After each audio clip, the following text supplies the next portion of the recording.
Amém. Guilherme, por favor. Ótimo. Bom, irmãos, nós vamos falar um pouquinho sobre casais, como a Érica já falou. E às vezes pode dar a impressão de que eu estou aqui na frente porque eu e a Laura, eu já vou apresentar a Laura, é o casal modelo a ser seguido. Mas apesar de a gente dar muito exemplo nosso, porque é o casal que eu conheço mais para falar, eu gostaria que vocês soubessem, principalmente os noivos aí, quantos noivos tem aqui que ainda não se casar? Dá tempo de desistir ainda, filho. Ó, tá? No dia do meu casamento, um amigo meu, que foi meu padrinho, inclusive, né? Me ligou, falei, aí, você tem certeza? Falei, meu amigo, agora que eu já paguei todas as coisas, tá todo mundo na igreja esperando agora, não dá para desistir mais, vamos assim mesmo, né? Mas é brincadeira. Vocês vão entender que casamento é uma bênção, casamento é alicerçado por Deus, e o inimigo sabe que o casamento, se ele conseguir destruir a base da família, que é o casamento, ele consegue destruir a sociedade como um todo. Tá bom? As minhas mulheres, né, a Laura e a Rebeca, elas falam que minhas piadas são muito ruins. E aí eu sempre coloco ali um selo de piada tiozão, tá no cantinho ali, né, o selo de qualidade piada de tiozão. E atrás do tiozão tem uma travessa de pavê, que é para ver ou para comer, tá? Então, se vocês não acharem graça das piadas, não se sinta culpado, a culpa é minha, tá? Que as piadas são de tiozão. Falando um pouquinho sobre mim, sou casado há 19 anos com essa moça linda. Levanta um pouquinho, Laurinha, para todo mundo ver. Então, essa loira que está sozinha aí, ela tem dono, sou eu, tá? Somos casados há 19 anos, né? Graças a Deus, como eu falei para vocês, não é um casamento perfeito, porque e aí fica o conselho para os noivos: se você tem aquela aspiração de ter um casamento perfeito, gente, baixa a tua expectativa, porque nós não somos perfeitos, né? Porque nós, não, se nós não somos perfeitos, nós não podemos criar uma expectativa que o cônjuge seja perfeito também, né? Uma outra coisa sobre mim: eu sou a terceira geração de cristãos, né? Tanto eu quanto a Érica. Também sou líder internacional do Haggai. Para quem não conhece o Haggai é um instituto internacional que tem como objetivo reduzir a pobreza espiritual do mundo. Então, ela tem evangelistas ao redor do mundo, de todos os lugares, no meio dos muçulmanos, em países onde a palavra de Deus não pode ser pregada, e ali, irmãos, dando literalmente o seu próprio sangue para que o evangelho seja proclamado. Se o irmão quiser conhecer um pouco mais do Haggai, depois eu posso contar um pouco mais, e orem por esse ministério. É um ministério que tem alcançado vidas, tem alcançado pessoas que nunca ouviram falar do Evangelho. Tá?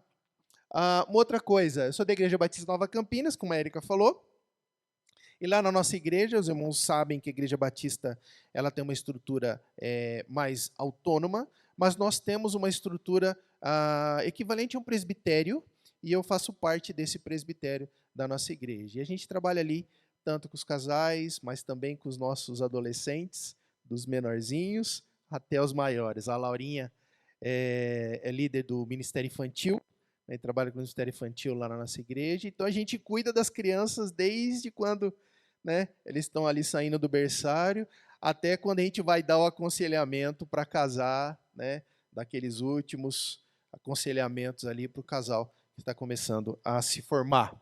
Uma outra informação, temos 2 rebentos, e a palavra aqui acho que é bem apropriada, porque às vezes arrebenta a gente mesmo, né? A gente vai falar um pouco de filhos, tá? Também eu faço taekwondo, e isso aqui tem uma curiosidade, porque quando eu falo de taekwondo, não tem nenhuma carga espiritual ou filosofia budista, nada do gênero, é simplesmente um esporte, mas o fato de eu ter colocado aqui é que ele se tornou um evento da família, porque há 2 anos atrás, o meu filho mais novo, já vou mostrar a foto dele aí, começou a fazer, obrigado, irmão, começou a fazer a taekwondo, e como eu tinha que levar, eu falei, bom, vou fazer também, né? Estou sedentário, né?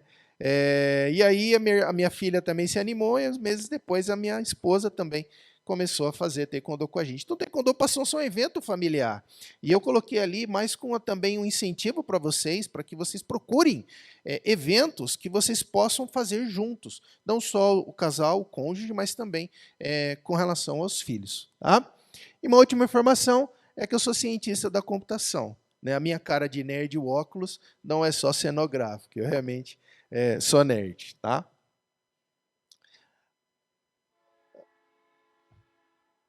Falando dos filhos, temos a nossa Rebeca, com 13 anos. Né? Temos também o Lucas, com 7, já vai fazer 8 anos, semana que vem. E o Lucas é o nosso tsunami, né? Onde ele vem, destrói tudo, né? Mas graças a Deus, são crianças que têm sido criados na igreja. A gente já tem conversado, principalmente com a Rebeca, que já está adolescente, até com relação a relacionamentos. Quando a gente for falar da parte de filhos, eu vou falar um pouquinho sobre isso também. Tá? Não sei se dá para ler, mas está escrito: relacionamento é para ter paz. Se for para passar nervoso, eu prefiro dobrar o lençol com elástico. Né? Eu já falei para a Laura, quando tem lençol com elástico para dobrar em casa, eu prefiro não falar. No estudo de hoje, nós vamos falar de 3 assuntos. Primeiro, de relacionamento, seu com o teu cônjuge. Como que é esse negócio de ter uma pessoa do teu lado? Né? Como ter um relacionamento com a tua esposa ou com o teu esposo. O segundo ponto, vamos falar sobre filhos.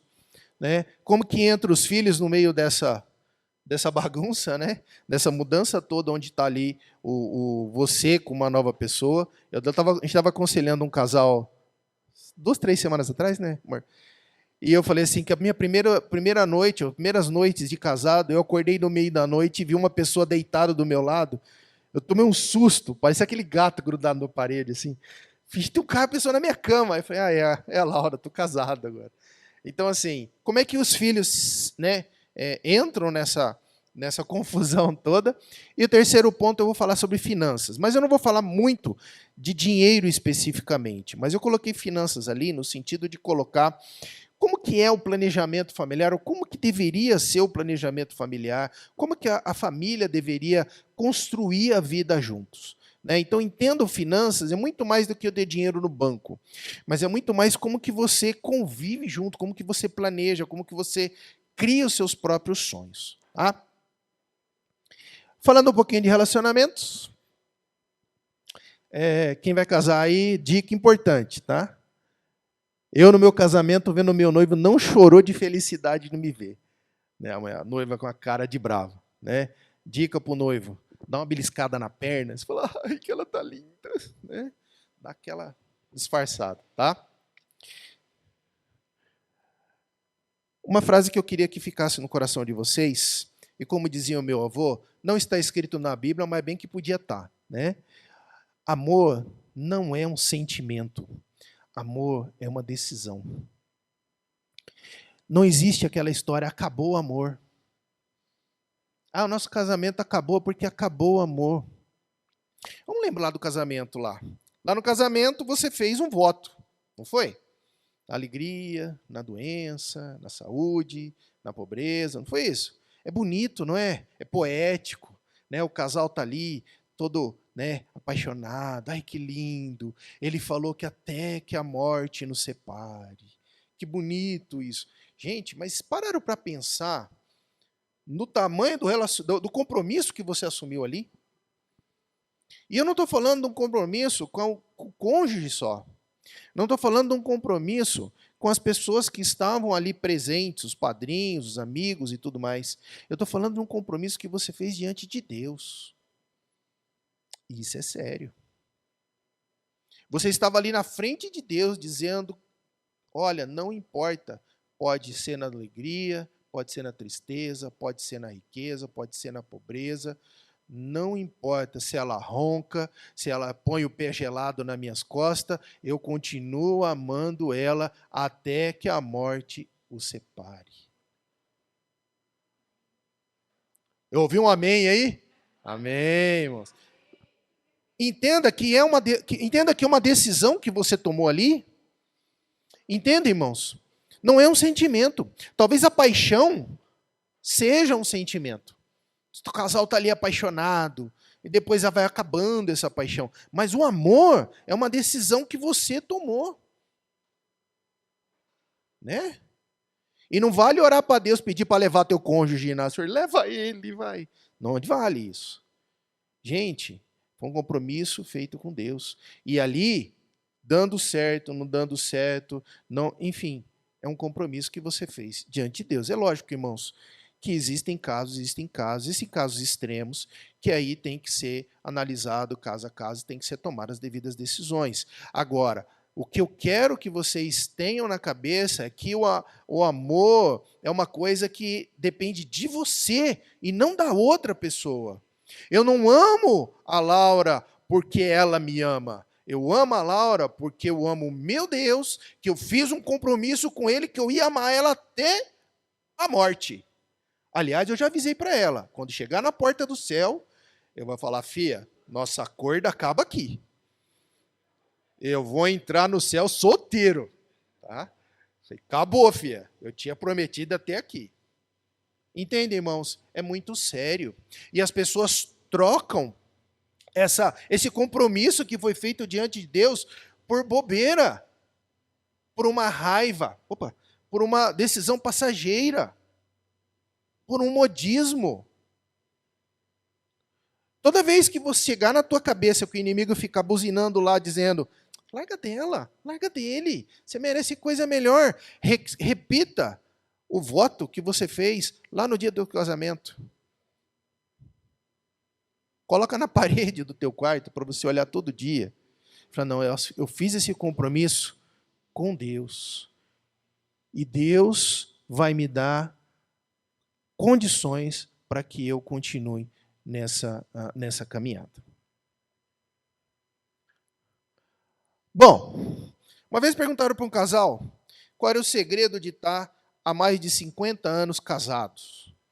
Né? O nosso avô paterno, meu avô faleceu, acho que eles tinham 57 anos de casados. Qual é o segredo de mais de 50 anos de casado?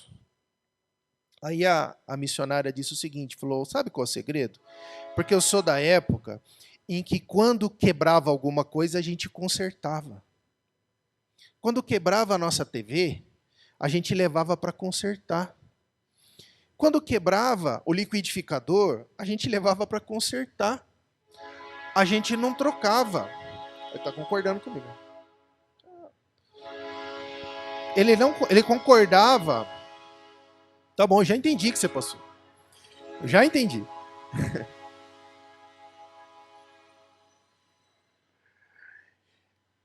Então, a gente não trocava por outra coisa. E o que a gente acostumou a fazer hoje? Quando quebra o celular, a gente troca. Quando estraga a TV, a gente troca. Né? Por quê? Porque muitas vezes é muito mais barato você comprar novo do que consertar o eletrônico que foi comprado. Agora, a questão não é que eu discutir com vocês se vocês devem consertar ou não o eletrônico. A questão é vocês consertarem os seus próprios casamentos. Porque este comportamento as pessoas têm reproduzido para os casamentos. Quebra. A pessoa acha que o melhor é você trocar por outro. É uma atitude covarde muitas vezes. Porque para consertar, eu tenho que me humilhar. Eu tenho que reconhecer o meu erro. Para consertar, eu tenho que abrir mão de alguma coisa. Eu tenho que abrir mão, às vezes, do meu orgulho, do meu ego. Eu tenho que abrir mão se eu estou certo, se eu estou errado. Para consertar. Poxa, Eri, mas é difícil. Claro que é. Mas vale a pena. Porque aí as pessoas vão nessa de trocar, e troca por outro, troca por outro, e troca por outro, e troca por outro, e vão trocando. Conheci um cara que estava no 6º casamento. Entendeu? Porque sempre acha que o outro casamento, o modelo mais novo, ele é melhor do que o modelo antigo, e depois percebe que é a mesma coisa. E aí, quando quebra, troca de novo. Não vale a pena, irmãos. Não vale a pena. Por isso que a gente vê casais que estão há mais de 20 anos casados se divorciando. Que agora os filhos já estão crescidos, agora é só, agora não tem que aguentar vocês. Os filhos já estão casados, tudo criado, então agora eu vou cuidar da minha vida. Não, e o compromisso lá atrás? E o compromisso que você fez diante de Deus? Como é que ficou? Outra coisa, o casal precisa ter o tempo do sofá. O que é o tempo do sofá? E antes que os maridos se animem com isso, não é o que você está pensando, tá? O tempo do sofá é que o casal precisa ter um tempo para conversar junto, para passar tempo junto, diariamente. Tá? É lógico que isso envolve intimidade física também, lógico, mas não é só isso. O que acontece? Principalmente quando você tem filhos pequenos, você acaba. É muito comum você ser engolido pela correria do dia a dia. E aí vai passando os dias, o casal nem se conversa. Às vezes conversa pelo WhatsApp, né? Troca só mensagem pelo WhatsApp durante o dia. Então, qual é a melhor forma de fazer? Por que eu chamo de tempo do sofá? Porque no final do dia, quando chega todo mundo em casa, as crianças em casa já até sabem disso. A gente vai para o quarto, ou um lugar isolado, eu e a Laura, e nós vamos conversar. Como é que foi o teu dia? Como é que estão as coisas? O que nós precisamos decidir? Qual o problema? Que seja meia hora. Precisa ter esse tempo. E as crianças precisam entender que os papais precisam deste tempo. Colocar também na tua agenda que o casal precisa ter um tempo junto. E aí, eu estou falando sim de intimidade física, mas também de sair para comer um hot dog, sabe? De ter um tempo junto. Gente, precisa estar na agenda. Porque se for para deixar quando tiver um tempinho, nunca vai acontecer. Nunca vai dar tempo, porque a gente está sempre envolvido com as coisas. E sabe o que acontece? Tem aquele casal que passa anos ali se dedicando para os filhos, porque os filhos acabam tomando muito do nosso tempo mesmo. Eu tenho um filho com TDAH, vocês imaginam a atenção que ele cobra da gente todo momento. E aí os filhos vão crescendo, se casam, vão embora, e o casal fica ali. Um casal que não se conhece mais. Um casal que não é amigo mais.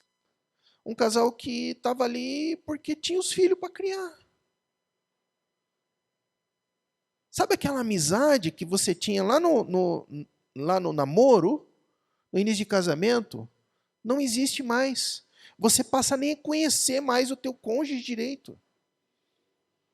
Por isso, voltando ao que eu falei, acontece de casamentos que depois de 20, 25, 30 anos, acabam se separando, porque não se conhecem, mas não são mais amigos. Aí a mãe entra em crise, chama da síndrome do ninho vazio, o pai também entra em crise, e aí não se aguentam mais. Nós aconselhamos um tempo atrás um casal de já quase de idosos, né, que passaram por isso, já de mais de 25 anos de casado, e quase se divorciando, porque não estavam aguentando mais um ou outro. Entende? Agora, não é algo que você vai começar a se preocupar quando os filhos já estiverem indo embora. É algo que você precisa viver hoje. E isso é o gostoso do casamento. Gente, nós casamos para dividir a vida com alguém. Nós não podemos comportar como algumas pessoas pensam, que eu caso e continuo vivendo como se eu fosse solteiro. Eu já escutei maridos falar assim, quando eu casei, ela sabia que eu era assim. Então, ela vai ter que aguentar. Hoje eu estava vendo um vídeo do pastor Nicodemos, e ele falou uma coisa interessante, desde as tantas coisas boas que ele fala, mas ele falou uma coisa interessante sobre isso. Ele falou que casamento não é para qualquer um. Casamento é um dom.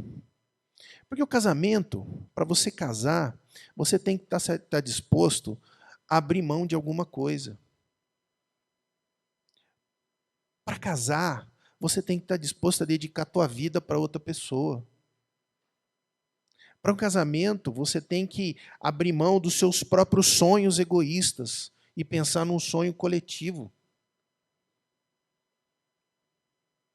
Então, gente, casamento não é para satisfazer os seus desejos egoístas, para fazer você ser feliz. Porque quem faz você ser feliz é o sangue do Cordeiro, é Cristo.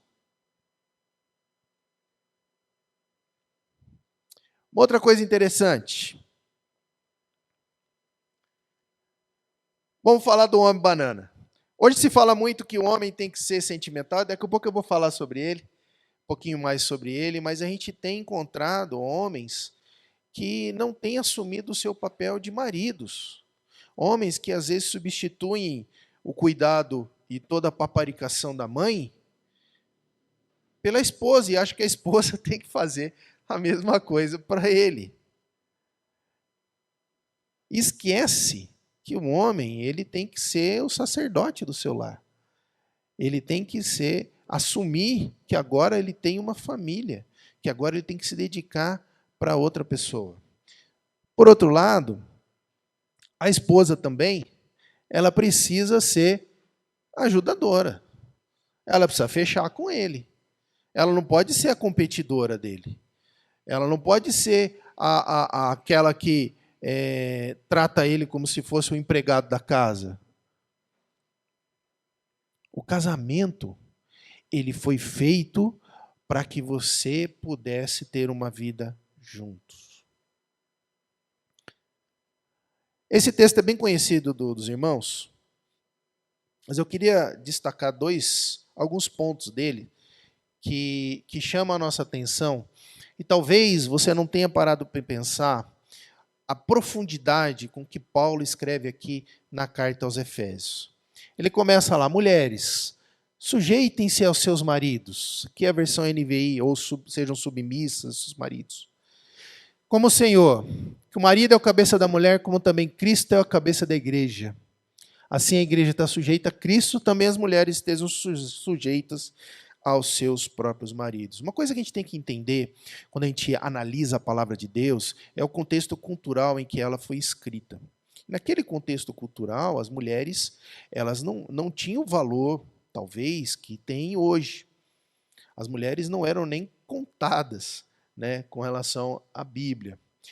E, por ignorância de entender que a cultura em que a Bíblia foi escrita é diferente da nossa, muitas pessoas acham que a Bíblia acaba sendo machista. Mas muito pelo contrário, mesmo considerando toda essa cultura, por exemplo, o nosso Senhor Jesus deu muito protagonismo para as mulheres, né? Nós temos também a história de Esther, a minha filha adora a história de Esther, o Lucas estava falando de Esther hoje de manhã, né? Entre outras mulheres que foram usadas por Deus para que o evangelho crescesse, para que o reino de Deus crescesse. Agora, apesar de algumas mulheres às vezes se incomodarem com esse versículo, o que deveria incomodar muito mais os homens é a segunda parte desse versículo, onde fala que o marido tem que amar a esposa como Cristo amou a igreja. Gente, não é fácil não. O nosso Senhor Jesus nos amou, mesmo nós sendo seus inimigos. Já parou para pensar? Quando o nosso Senhor Jesus morreu lá na cruz, não foi só por aqueles que amavam Ele, foi por todos, até pelos soldados ali que estavam machucando Ele. Este é o parâmetro, maridos, que nós temos que amar as nossas próprias esposas. Eu estava conversando com a Rebeca essa semana, e a gente vem conversando bastante com ela. Depois de entrar na parte de filhos, eu até posso falar mais sobre isso. Mas eu falei para ela assim, ó, não me vai casar com o marido banana, hein? Falei, você não me aparece com o marido banana aqui. Um marido que não sabe lutar para conseguir o melhor para a família, que não sabe enfrentar os seus problemas. Um marido que não te ama a ponto de dar a sua própria vida por você. E eu não sei se ela te contou isso, mas eu falei para ela, eu daria minha vida pela tua mãe. Ela te contou isso ou não? Não contou, né? Pois ela vai te contar que eu estava chorando quando eu falei essa parte. Entende, meus irmãos, que o nosso papel como marido é muito maior do que da esposa. Nós temos que amar, e aí os negritos aí eu coloquei, assim como Deus entregou a sua vida por ela, nós temos que entregar a sua vida para santificar a nossa esposa, para purificar a nossa esposa. Quem ama a sua mulher, ama a si mesmo.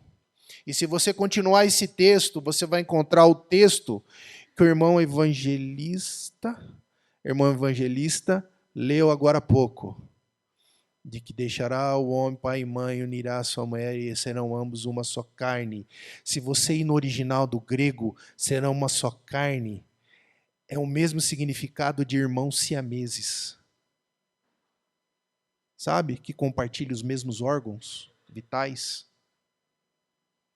Entende a profundidade que a palavra de Deus fala quando o marido e a mulher são uma só carne? É uma coisa só. Você e a sua esposa é uma coisa só. O que acontece com a sua esposa acontece com você, o que acontece com o seu esposo também acontece com você. Tá? E aí eu queria falar um pouquinho com os maridos. Não seja um homem banana.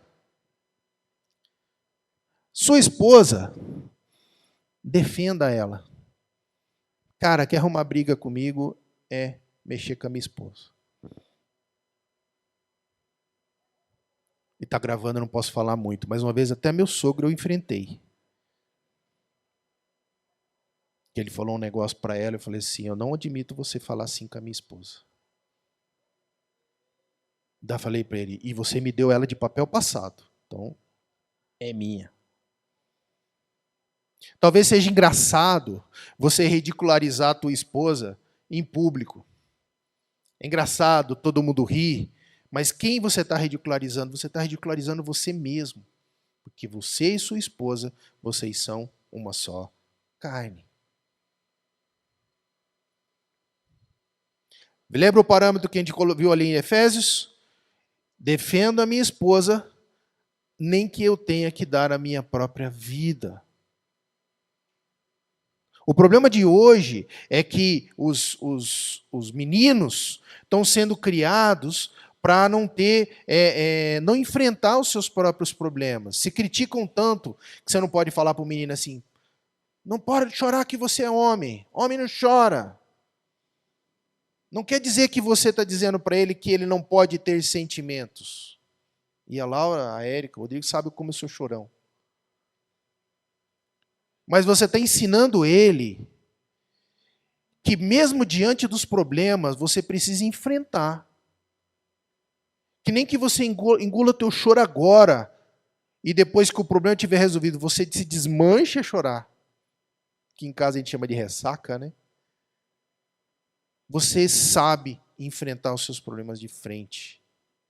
Falei isso para a Rebeca, minha filha. Você arrumar um noivo, um marido, que vê um assaltante, o cara sai correndo e joga você em cima dele para sair correndo. O marido, que quando há um problema na familiar, um problema financeiro, um problema com os filhos, ele larga a esposa. Esteja disposto a dar a sua vida por ela. Cuide dos seus filhos. Mas, Eri, eu já pago as contas. Eu vou contar um negócio para você. Quando chegar lá no céu, e você vai estar aqui, prestar suas contas ali para Jesus, ele vai falar, e aí, como é que você viveu lá, Eri? Fala, senhor, não atrasei uma conta. Tudo, paguei tudo direitinho.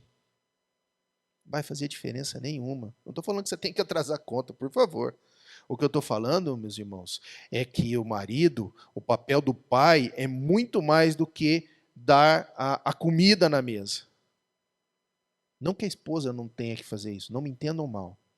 Mas o que eu quero dizer para os irmãos é que a esposa espera um marido que esteja ali na frente. Eu vou dar um exemplo prático para você. A esposa vai e bate o carro no trânsito. O marido vai lá. Você se machucou, amor? Tá tudo bem? Não, tá tudo bem. Então, meu amor, pode ficar tranquilo ali que eu vou resolver esse problema para você. Quem foi o cara que se bateu? Eu bati naquele cara ali. Escuta, vamos resolver a gente nós dois aqui. Entendeu? Não. Ela estava errada? Não tem problema. A gente vai pagar o conserto.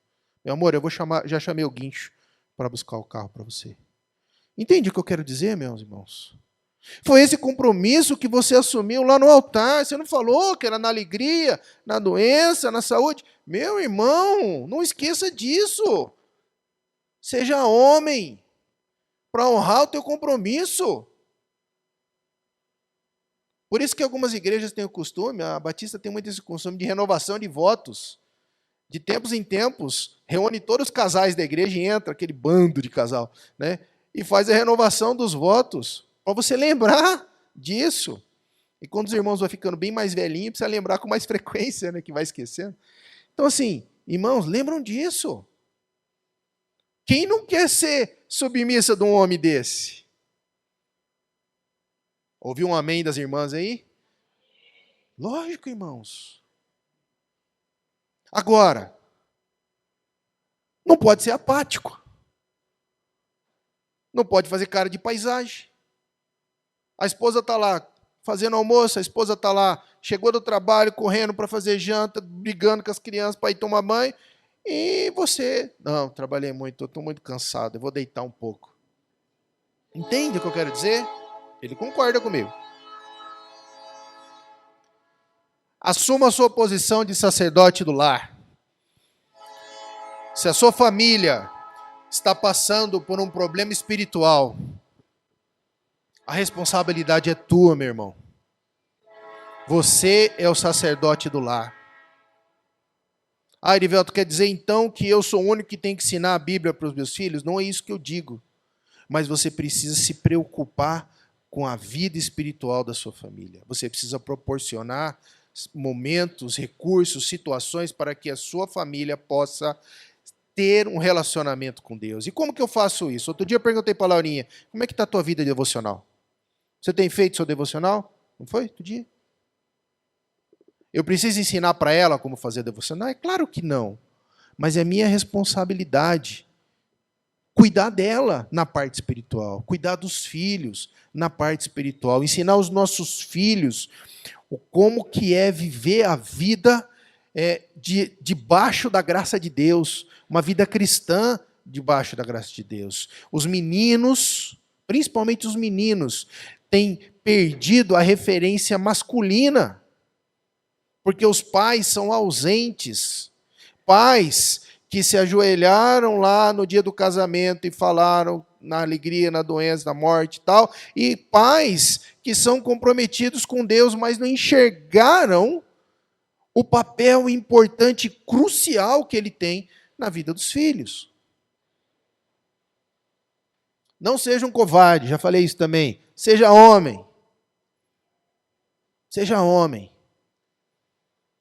Com todo esse discurso de que homem é muito bruto, homem não pode fazer isso, ou fazer aquilo.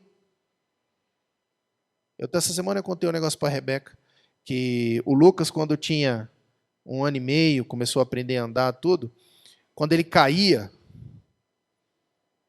a gente virava para ele assim, levanta, filho, vai de novo. Levanta, vai de novo. Aí corria mais um pouco, caía. Aí um dia ele estava no playground lá do condomínio, aí estava correndo, de repente ele caiu. Aí ele levantou, bateu as mãos e falou, opa! A vizinha falou, nossa, esse é corajoso, hein? Por que eu estou contando isso? Porque anos mais tarde, quando ele tinha 5 anos, a gente estava na porta da escola dele, e um menino da mesma idade veio correndo, 5 anos, veio correndo, e tropeçou e caiu. Esse menino abriu o choro. E veio a mãe desesperada, ai meu filho. E aí já veio os funcionários da escola, tudo carregar o menino como se o menino tivesse sido atropelado. Erivelto, você está viajando, isso é bobeira. Mas você não está ensinando o teu filho resiliência. Você não está ensinando o seu filho a superar as suas próprias dificuldades. Se você não educar o teu filho desde pequeno a enfrentar as suas limitações, enfrentar as suas dificuldades desde pequeno, não é grande que ele vai aprender. Ninguém se torna adulto do dia para a noite, quando faz aniversário de 18 anos. Agora você é adulto, filho. Mudou de criança para adulto. É um processo de maturidade. E os pais precisam ter essa missão de educar os filhos, não deixar isso simplesmente na mão das esposas. E eu vou falar para vocês, eu só não amamentei por questões físicas, mas eu trocava fralda, dava banho, e era uma delícia disso. Né? Eu brincava, quando ia trocar fralda, beijava os pés, falava que estava cheio de chulé, eles davam risada. É gostoso você fazer isso, você fazer parte disso. Eu vi uma vez um poeta falar que ser pai é você ser testemunha de uma vida. Você presenciar o nascimento de uma vida e acompanhar toda a evolução dele.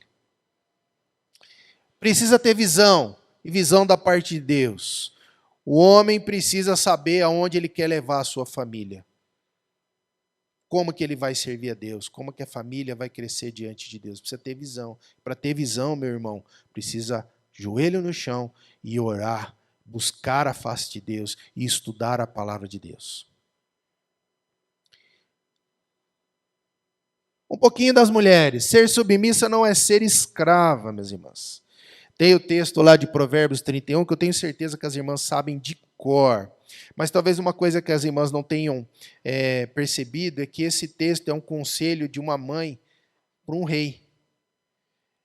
Ela aconselha o seu filho como escolher uma própria esposa. Filho, não vai em qualquer rabo de saia, não vai casar com qualquer uma. Leia o texto novamente, lá no comecinho do capítulo você vai ver isso aí. A mãe do rei Lemuel. O marido tem plena confiança nela. Versículo 11. Ela confia, o marido confia na esposa. E quando eu falo de confiança, não é só daquilo que ela diz, mas o que ela faz. O marido também, ela também torna o marido respeitável. E o texto fala respeitável nos portões da cidade. Por que o texto fala isso? Porque os negócios eram feitos no portão da cidade. Então, ser respeitado ali significava você ser bem-sucedido nos seus negócios. Então, minhas irmãs, tornem os seus maridos respeitáveis. Pode ser divertido você ridicularizar o trabalho dele, ridicularizar o que ele faz. Pode ser engraçado você ridicularizar ele na frente das outras pessoas, mas em fazendo isso, nós não estamos cumprindo o que a palavra de Deus nos diz. Tenha orgulho do teu marido. Tenha orgulho do que ele faz. Faça com que ele se sinta orgulhoso. Olha, falar, olha a esposa que eu tenho. Nossa, eu sou muito bom. Olha a gata que eu conquistei. Entende? Esse orgulho do marido ter vontade de voltar para casa. Por incrível que pareça, tem marido que às vezes faz hora extra para adiar o tempo que ele fica em casa, para não passar menos tempo com a esposa, que não aguenta a esposa. A esposa também fala com sabedoria e ensina com amor. Versículo 26. Ela é a referência para a sua família. Então fala de referência. Como que você se torna referência? Você não pode contar uma mentirinha. Você não pode... os filhos têm que olhar para você e falar, nossa, seu filho, menino, tem que olhar e falar, eu quero uma esposa igual a minha mãe. Não é falar, mas falar com sabedoria. A beleza é passageira. E eu vi uma frase essa semana assim, eu não sou bonita, mas eu cozinho bem. A beleza acaba, mas a fome não. Né? Então a beleza é passageira. E eu sei, irmãs, e eu não estou aqui fazendo nenhuma alusão que as irmãs não devem se cuidar. Não é isso. Pelo contrário, eu acho que você tem que ficar linda para o teu esposo. Mas entenda que nós temos um compromisso que vocês também fizeram, vocês também falaram aceito lá no altar com relação ao compromisso com Deus. Tem que ser ajudadora do marido, tem que ajudar o marido, não atrapalhar o marido. Tem casais que às vezes a esposa não ajuda o marido. O marido faz uma coisa e ela faz algo totalmente contra, porque talvez ela não concorde com aquilo que está fazendo. E esquece que ela está agindo contra o seu próprio corpo, fazendo isso. Você não está prejudicando o teu marido, você está prejudicando você mesmo. E para mim, como eu falo para o meu filho, filho, se você está prejudicando você mesmo, você está sendo um tonto. Porque eu sou um tonto que faz uma coisa para se prejudicar. Né?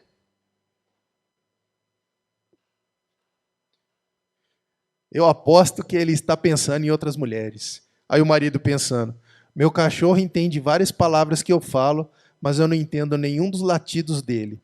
Acho que ele é mais esperto do que eu. Minha irmã, último conselho. Se o teu marido falou que vai fazer alguma coisa, ele vai fazer. Você não precisa lembrar dele a cada 6 meses. Tá? Uma hora ele vai fazer. Queria falar um pouquinho do arroz. E aqui eu não estou falando de comida, tá? Quem que é o arroz? O arroz é o melhor amigo da tua esposa.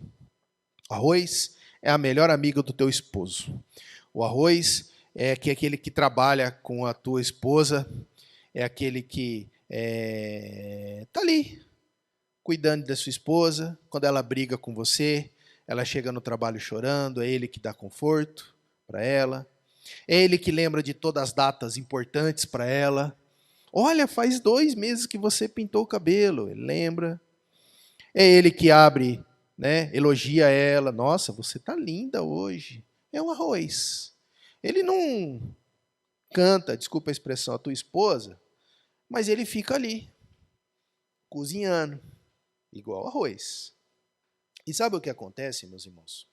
A maioria dos adultérios acontecem não porque de uma vez, sabe? Eu sei que os irmãos e irmãs são comprometidas com Deus. E as coisas não acontecem assim do dia para a noite. Mas talvez o que a gente peque é não ter astúcia das armadilhas que o inimigo faz. E sabe quais são essas armadilhas? Eu coloquei aqui o príncipe e a princesa, porque às vezes a gente fica olhando para a grama do lado e fala, puxa, bem que a Laurinha podia ser daquele jeito, né? Bem que o Erivelto podia ser desse jeito, né? E aí o inimigo vai minando a tua confiança.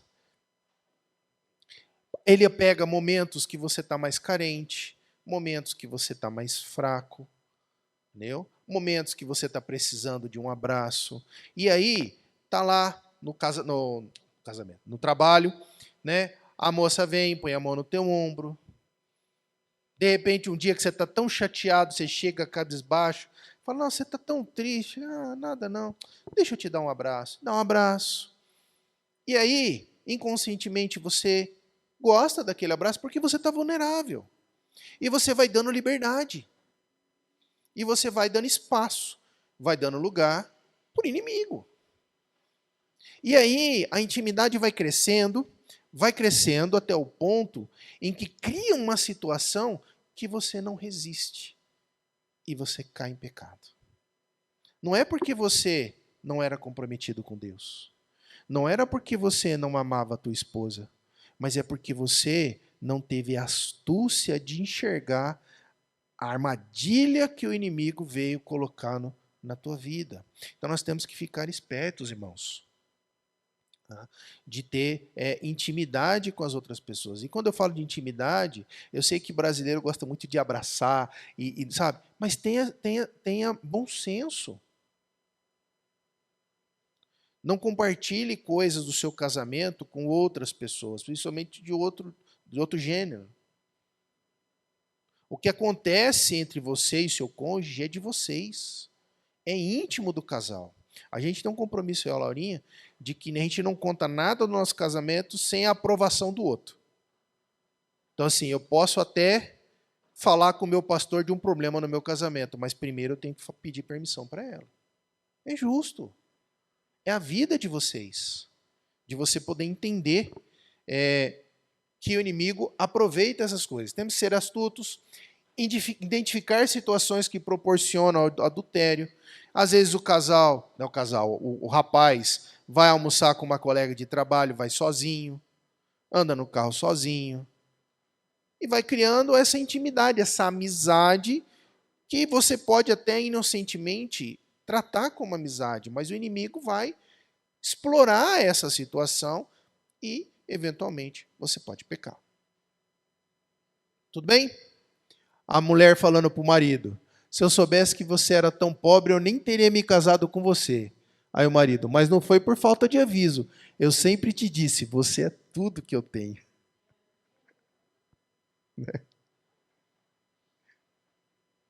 Vamos falar um pouquinho dos filhos?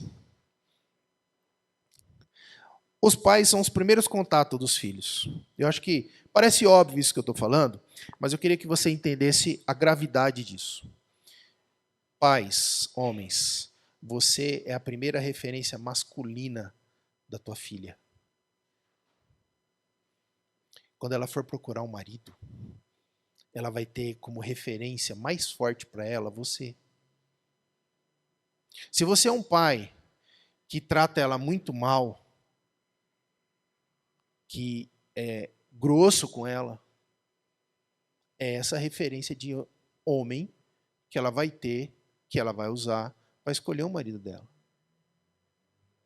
Eu não estou falando disso que eu estou falando não, mas uma irmã muito mais experiente que eu me disse uma vez, quando a Rebeca tinha acho que 5 anos, a gente passou numa floricultura e a Rebeca pediu para eu comprar um botão de rosa. Ai, pai, compra uma rosa para mim. E eu entrei e comprei. E uma amiga minha viu e falou assim, faça isso mesmo. Porque quando ela crescer e for procurar um marido, ela vai falar, eu não quero menos que isso. A hora que o namorado tratar ela mal e bater nela, ela fala, não, você não é homem para mim. Não, eu sei o que é homem de verdade. Eu sei o que é um marido de verdade. Eu sei o que é ser bem cuidada. Muitos adolescentes começam a namorar antes, assim, novos, porque não recebem o carinho dentro de casa, a atenção dentro de casa. E caem de braços abertos nas armadilhas que o inimigo tem aí no mundo. Isso vale para as irmãs também. A referência que o seu filho, menino, vai ter de esposa. Você nunca viu ele falar assim, vou casar com a mamãe? Entendeu? Entenda a referência. Você entende a gravidade da tua responsabilidade com relação a isso, irmãos? E vice-versa. O nosso filho, Lucas, ele vai querer, não, eu não quero uma moça, né, menos do que minha mãe é. E eu não estou falando de que lava minha roupa, que faz meus... Não é isso. Eu estou falando da mulher virtuosa lá de Provérbios 31 que a gente viu agora há pouco. Não, minha mãe era uma pessoa sábia. Não, minha mãe, ela era ajudadora do meu pai. Não, minha mãe, ela cuidava do meu pai. Eu quero uma esposa que cuide de mim desse jeito.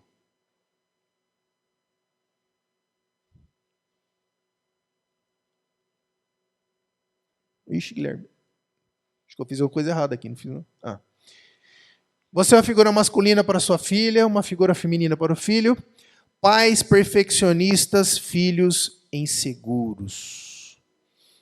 Eu já falei que eu sou cientista da computação e eu trabalho com times de TI, já executivo de empresas, e a gente vê, às vezes, muitas pessoas do nosso time, que eu vou falar um pouco num jargão mais corporativo, mas que não recebe meio um feedback, mesmo que você esteja dando um feedback positivo para ele melhorar.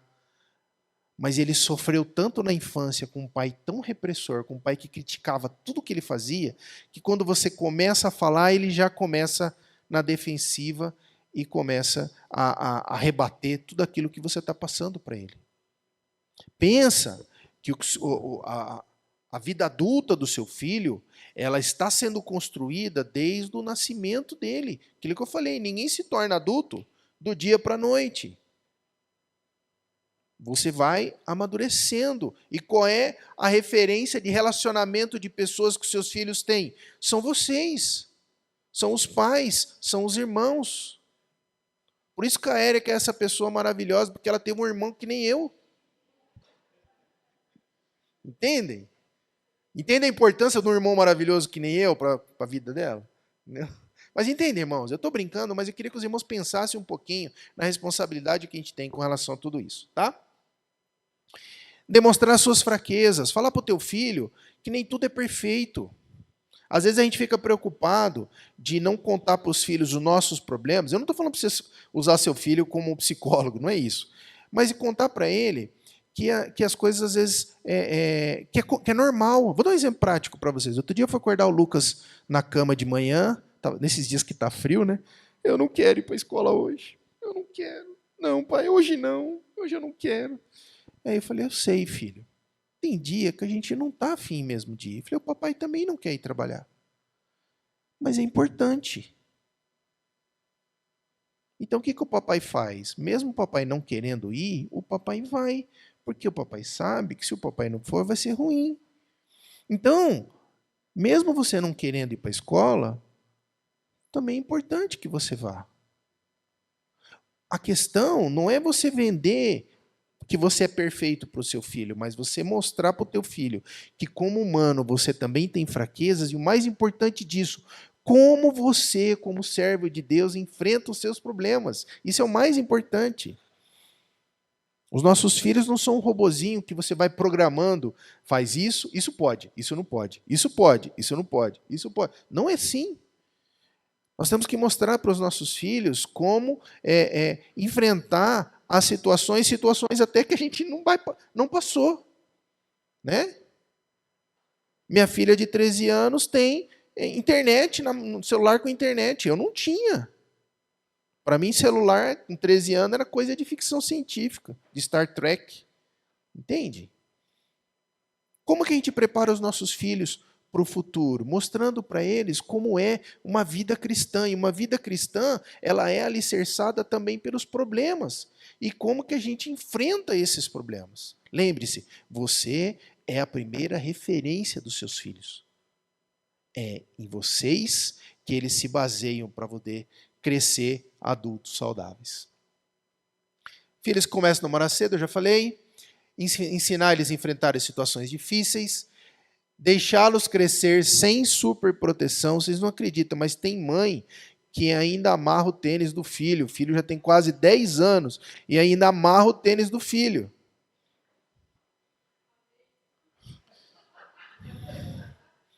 Outro dia ela não estava em casa, eu precisava ir no shopping com ele. Falei, amarra o tênis. Aí ele enrolou para ver se eu amarrava e eu não amarrei. Sabe o que aconteceu? Ele andou o shopping inteiro com os 2 tênis amarrados. E às vezes o tênis saía do pé. Peraí, pai, meu tênis saiu. Aí eu lembrava ele. Você não amarrou. Se você tivesse amarrado seu tênis, você não passaria por isso. Vocês acham que alguma vez mais ele pediu para amarrar o tênis? Claro que não. Entende quando eu falo? Deixá-los crescer? Deixar eles superar. Eu não estou falando para você dar uma faca para ele, aprende a usar a faca. E não é isso, irmãos. É com responsabilidade. Mas deixar eles também errarem. Porque o errar faz parte do processo de aprendizagem. A gente superprotege demais os nossos filhos e priva eles de poder crescer. Por isso que a palavra de Deus não esconde os erros dos grandes homens da história, homens que nós admiramos. Como é que Abraão, que foi considerado o pai da fé, fez aquilo com Agar? Não é o pai da fé. Como é que Davi, um homem segundo o coração de Deus, também aprontou com Betseba? E a palavra de Deus coloca aquilo para mostrar para a gente que nós somos falhos, que as pessoas crescem através dos seus próprios erros, e nós devemos proporcionar, não criar problemas nos nossos filhos, mas deixar eles também crescer através dos seus próprios erros. Tá bom? Delegar responsabilidades aos poucos, como eu disse, ninguém se torna adulto do dia para a noite. Tá? criança precisa começar a aprender a cuidar das suas coisas, a lavar louça, né? Não você está sendo masoquista, você está judiando dos seus filhos. Não, eu, a Érica, a gente sabe. A nossa mãe fazia a gente lavar louça desde pequeno. Entendeu? Então, assim, desde que não se machuque, dê tarefas para ele fazer. O nosso filho de 7 anos passa aspirador de pó na casa. E ele adora.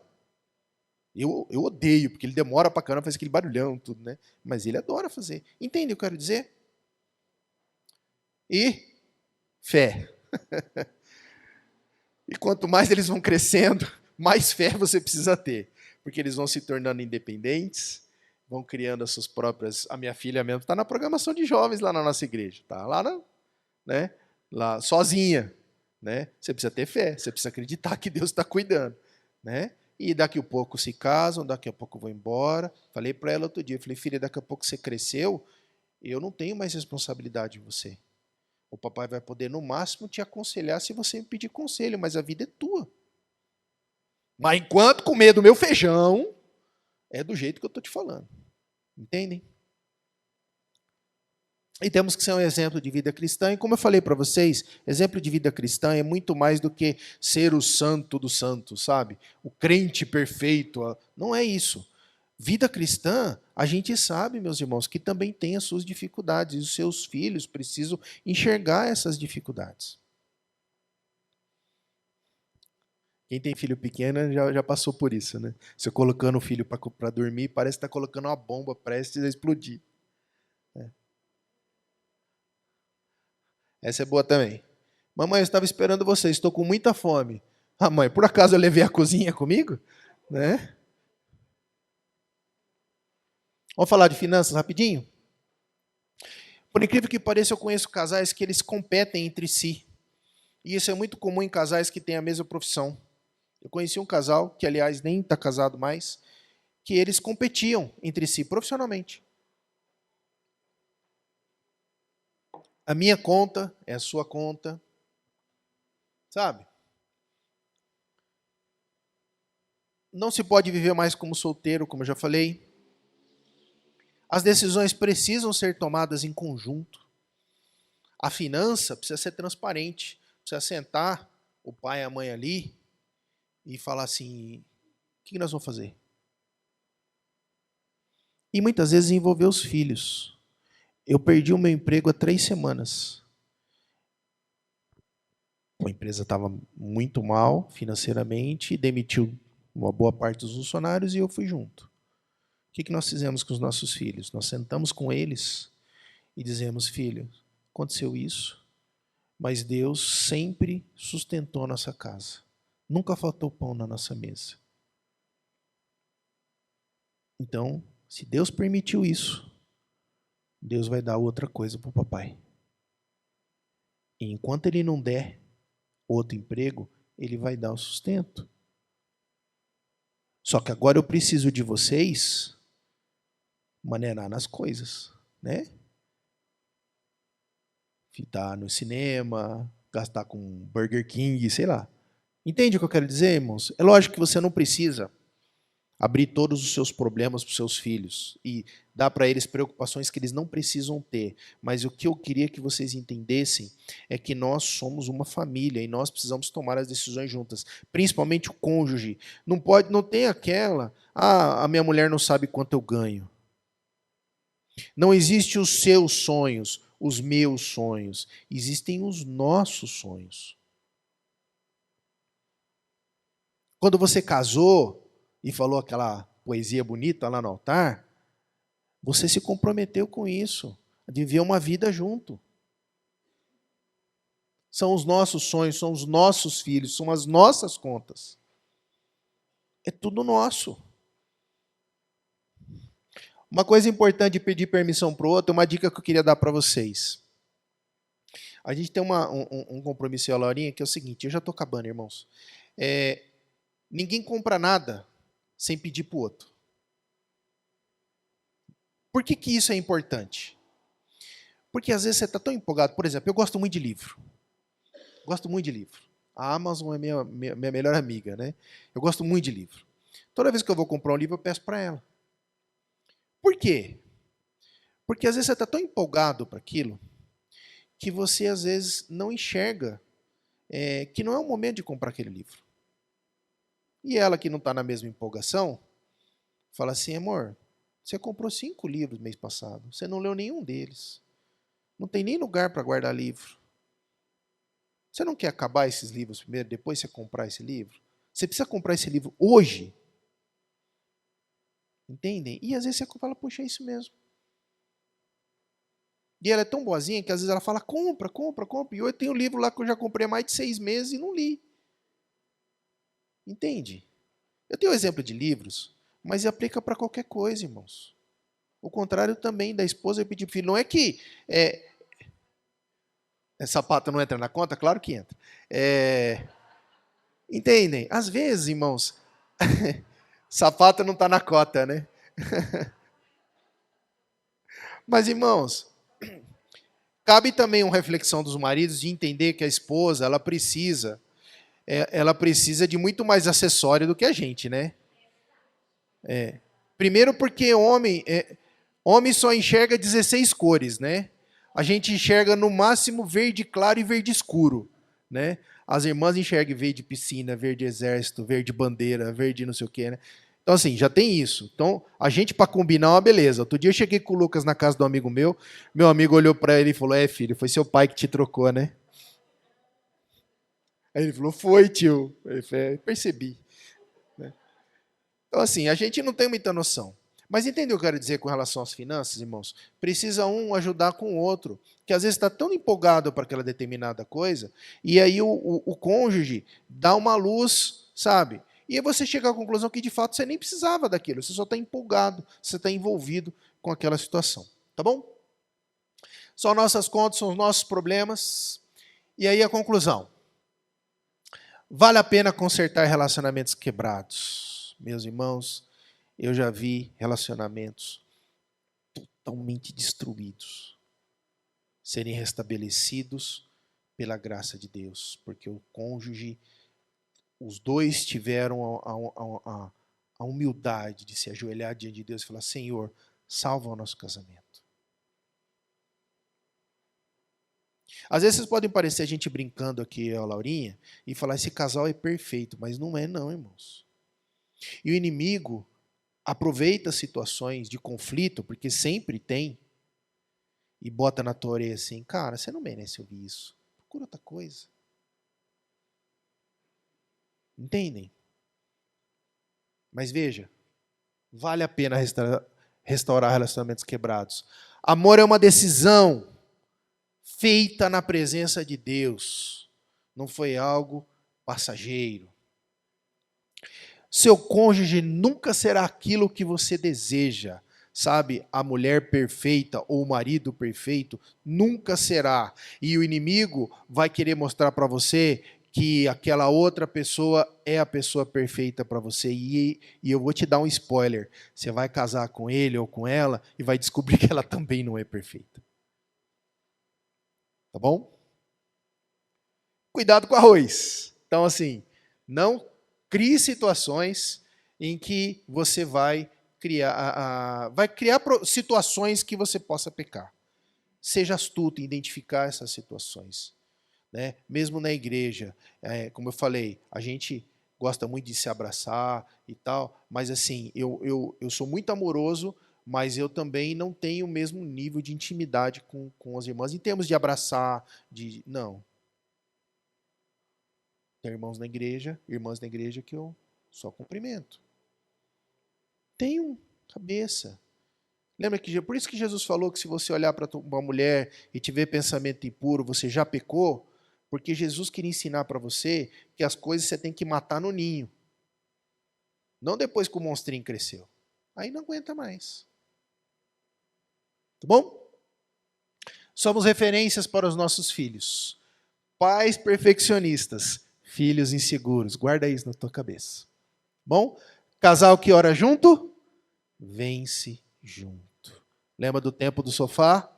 É o tempo de orar junto. É o tempo de colocar diante de Deus os seus problemas, os seus sonhos. Não os sonhos dela, os sonhos dele, os nossos filhos, os nossos problemas, os nossos planos, nossa visão que foi dada por Deus para a nossa família. Essa é a grande riqueza do nosso casamento.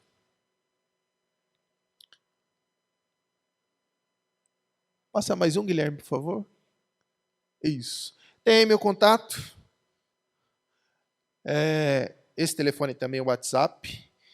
E antes da gente fazer a oração final, queria agradecer aos irmãos por essa noite, por esse tempo, para ouvir esse monte de coisa.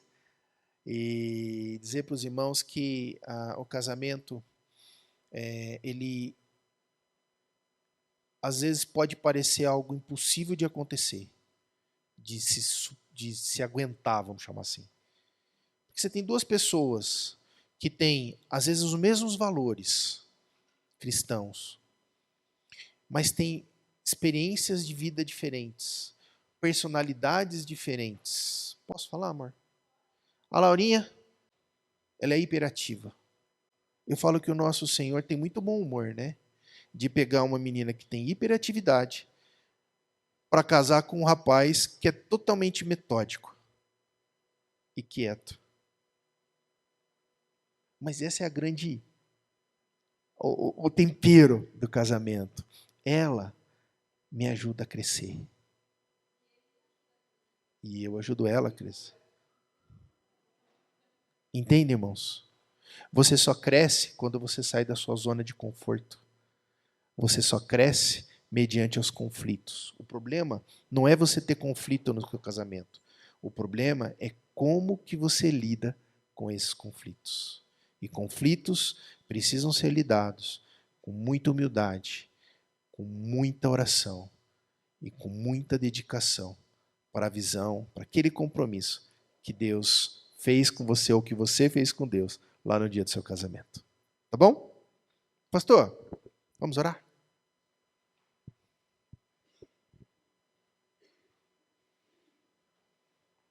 Pedir para o pastor orar, e aí depois já está com a palavra. Queria chamar a Laura aqui à frente. Vamos orar por esse casal abençoado. Obrigado pela palavra. Bonita aqui, né? Vamos orar? Quero convidar você a orar com o seu cônjuge. Pedir para minha esposa vir aqui também, senão eu não oro com ela.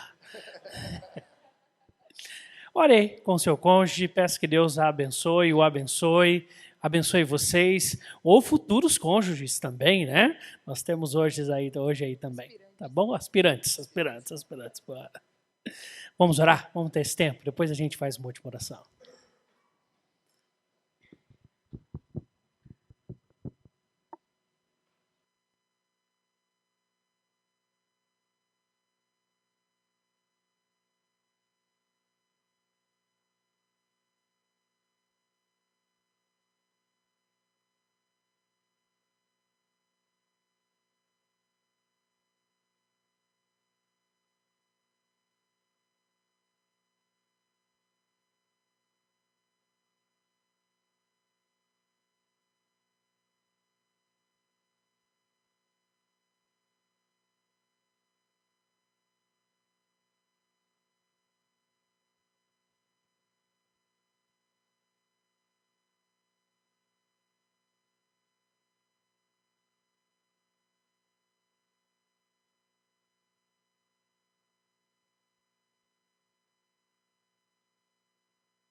Deus, nessa noite nós queremos te agradecer por essa riquíssima palavra que recebemos nessa noite. Obrigado pela vida do Erivelton, por tanta sabedoria que o Senhor pôde, Senhor Deus, dar a nós através da sua vida, pela ação do teu Espírito. Que o Senhor continue a abençoar a vida deles, Senhor Deus, da Laura, dos seus filhos, e cada dia o Senhor possa fazer na vida deles essa grande obra, fazendo deles, Senhor Deus, um casal que abençoa vidas, abençoa casamentos, ensina casais, Senhor Deus, a continuarem, a persistirem em estar juntos e continuem a ser a bênção que eles são. Obrigado por essa palavra que nos ensina tantas coisas, Senhor Deus, sobre essa arte do casamento. Que o Senhor continue a nos auxiliar nesta caminhada dia a dia, abençoando a vida de cada casal aqui, aqueles já casados, aqueles que estão no namoro, aqueles que estão no noivado, abençoando cada projeto, cada sonho, cada realização, cada desejo, e que a bênção do Senhor seja sobre todos nós, hoje e sempre. Nós oramos, Deus, em Cristo Jesus. Amém. Deus abençoe, querido. Uma palavra muito abençoada, muito boa de Deus para nós. Deus abençoe. Laura, Deus abençoe também.